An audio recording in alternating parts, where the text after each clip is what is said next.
They dominated the new government bond markets and branched into other banks and industrial concerns. In fact, the rest of the 19th century was known as the Age of the Rothschilds. Despite this overwhelming wealth, the family has generally cultivated an aura of invisibility. Although the family controls scores of industrial, commercial, mining, and tourist corporations, only a handful bear the Rothschild name.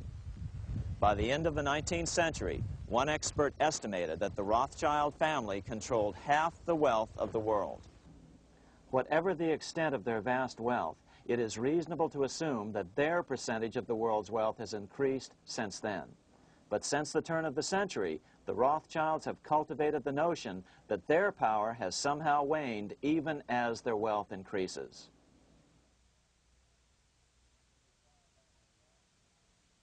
Meanwhile, back in Washington in 1816, just 1 year after Waterloo and Rothschild's alleged takeover of the Bank of England, the American Congress passed a bill permitting yet another privately owned central bank. This bank was called the Second Bank of the United States. The new bank's charter was a copy of the previous banks. The U.S. government would own 20% of the shares of the bank. Of course, the federal share was paid by the Treasury up front into the bank's coffers. Then, through the magic of fractional reserve lending, it was transformed into loans to private investors who then bought the remaining 80% of the shares. Just as before, the primary stockholders remained a secret. But it is known that the largest block of shares, about 1/3 of the total, were sold to foreigners. As one observer put it, it is certainly no exaggeration to say that the Second Bank of the United States was rooted as deeply in Britain as it was in America. So, by 1816, some authors claim the Rothschilds had taken control over the Bank of England and backed a new, privately owned central bank in America as well.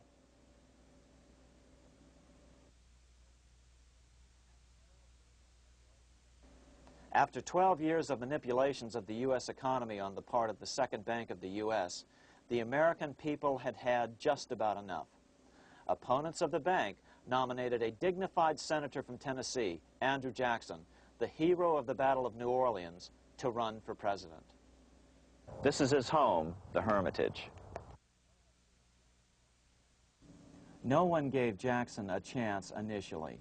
The bank had long ago learned how the political process could be controlled with money.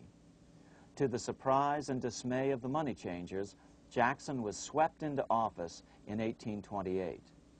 Jackson was determined to kill the bank at the first opportunity and wasted no time in trying to do so.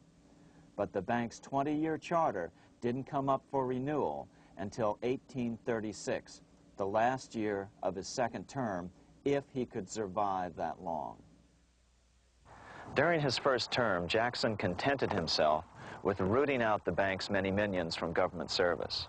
He fired 2,000 of the 11,000 employees of the federal government. In 1832, with his re-election approaching, the bank struck an early blow, hoping Jackson would not want to stir up controversy. They asked Congress to pass a renewal bill 4 years early. Naturally, Congress complied, then sent it to the president for signing. But Jackson weighed in with both feet. Old Hickory, never a coward, vetoed the bill. His veto message is one of the great American documents. It clearly lays out the responsibility of the American government towards its citizens, rich and poor. It is not our own citizens only who are to receive the bounty of our government. More than 8 million of the stock of this bank are held by foreigners. Is there no danger to our liberty and independence in a bank that in its nature has so little to bind it to our country? Controlling our currency, receiving our public monies, and holding thousands of our citizens' independence would be more formidable and dangerous than a military power of the enemy. If government would confine itself to equal protection and, as heaven does its rains, shower its favor alike on the high and the low, the rich and the poor, it would be an unqualified blessing. In the act before me, there seems to be a wide and unnecessary departure from these just principles. Later that year, in July 1832, Congress was unable to override Jackson's veto. Now Jackson had to stand for re-election. Jackson took his argument directly to the people. For the first time in U.S. history, Jackson took his presidential campaign on the road. Before then, presidential candidates stayed at home and looked presidential. His campaign slogan was "Jackson and no bank." The National Republican Party ran Senator Henry Clay against Jackson. Despite the fact that the bankers poured over $3 million into Clay's campaign, Jackson was reelected by a landslide in November of 1832. Despite his presidential victory, Jackson knew the battle was only beginning. "The hydra of corruption is only scotched, not dead," said the newly elected president. Jackson ordered his new Secretary of Treasury, Lewis McLean, to start removing the government's deposits from the second bank and start placing them in state banks. But McLean refused to do so. Jackson fired him and appointed William J. Duane as the new Secretary of the Treasury. Duane also refused to comply with the president's requests, and so Jackson fired him as well and then appointed Roger B. Taney to the office. Taney did withdraw government funds from the bank starting on October 1st, 1833. Jackson was jubilant. "I have it chained. I'm ready with screws to draw every tooth and then the stumps." But the bank was not yet done fighting. Its head, Nicholas Biddle, used his influence to get the Senate to reject Taney's nomination. Then, in a rare show of arrogance, Biddle threatened to cause a depression if the bank was not rechartered. This worthy president thinks that because he has scalped Indians and imprisoned judges, he is to have his way with the bank. He is mistaken. Next, in an unbelievable fit of honesty for a central banker, Biddle admitted that the bank was going to make money scarce to force Congress to restore the bank. Nothing but widespread suffering will produce any effect on Congress. Our only safety is in pursuing a steady course of firm restriction, and I have no doubt that such a course will ultimately lead to restoration of the currency and the recharter of the bank. What a stunning revelation. Here was the pure truth, revealed with shocking clarity.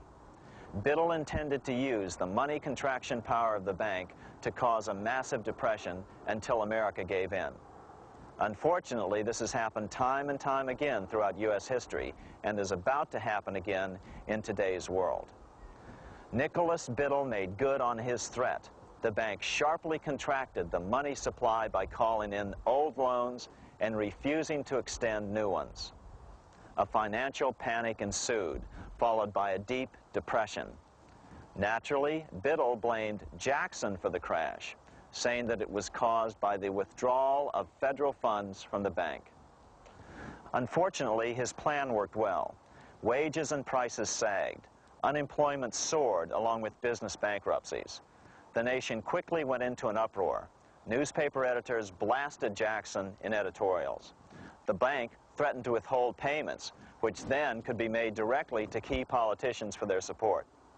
Within only months, Congress assembled in what was called the panic session.